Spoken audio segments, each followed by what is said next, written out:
2020 really has put the pressure on companies and brands to have a strong online presence. As I mentioned moments ago, Joe Murphy experienced this firsthand and is here to tell us how e-commerce has been a lifesaver in many ways. Joe, welcome to Ticker. How are you today? Hi, Adrian. Yeah, nice to see you. Thanks for having me on. Absolutely. Where are you at the moment? I love the background there. The plants are going beautifully. Where are you at the moment? Thank you. I'm in St Kilda in Oh, Melbourne. St Kilda, in Melbourne as well. Very good. We don't actually talk to Yes. that. We're based Yeah. in Richmond, as you heard before. We talk to a lot of people around Australia, not so many in Melbourne. So great to have you. Tell us firstly, Thank you. how has your year been? You know, we talk to a lot of business people. Tell us about your 2020. Well, the company that I bought a year ago has been around for 40 years. It's the Easy fabric comb that most people know. It gets the fuzz balls off your knits. Yes. Yep. So I bought the business a year ago. It had no social media presence. It was sold as it's a wholesale company or sold to wholesalers. Sure. But the potential for me was doing a direct to consumer model. And fortunately, I had my website up and running as COVID hit, and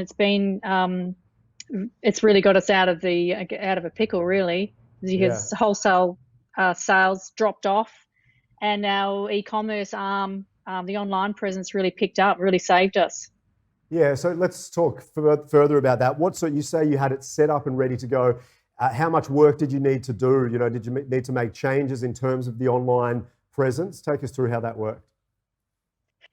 I had it set up, and that was my key. I needed to learn how to do it. I come from a fashion background, not IT. So I bought the business, knew it had potential, but then I really had to sit down and figure out how. It's all very well to say you've got a website and an online presence, but the vehicles behind that is a social media presence, you know, having Instagram, building a brand on Facebook, communicating your brand aesthetic.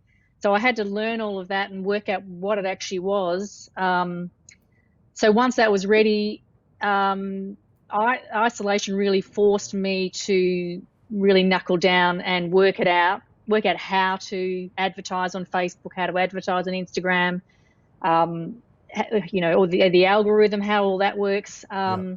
So it was able to be implemented pretty quickly. I started in July, and it's been successful since.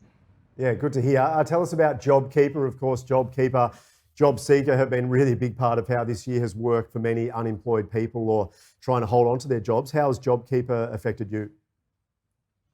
Well, JobKeeper has been a lifesaver really for us. Our wholesale sales really hit the floor. I mean, retail stores were closed, which all of our wholesalers sell to.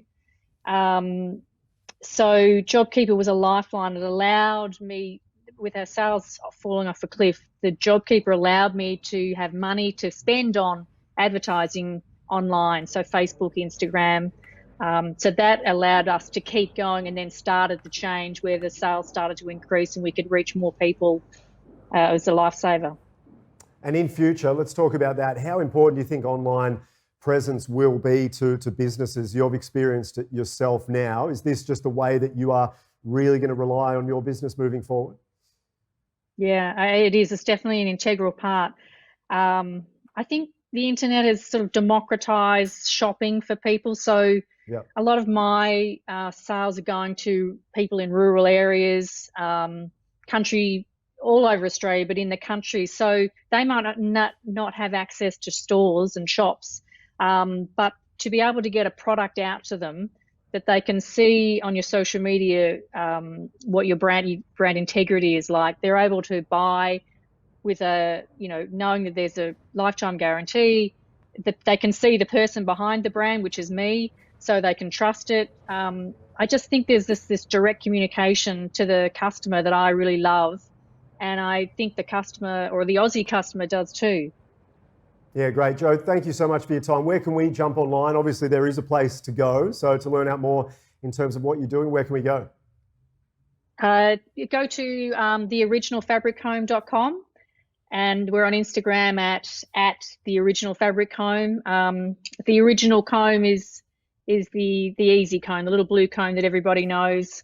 and that's the larger cone that's been very popular as well. Awesome. I need one of those badly. I love that sort of stuff. So I'm going to jump on and check it out. Thanks, Joe. We'll talk again soon. Thanks, Adrian. Thank you.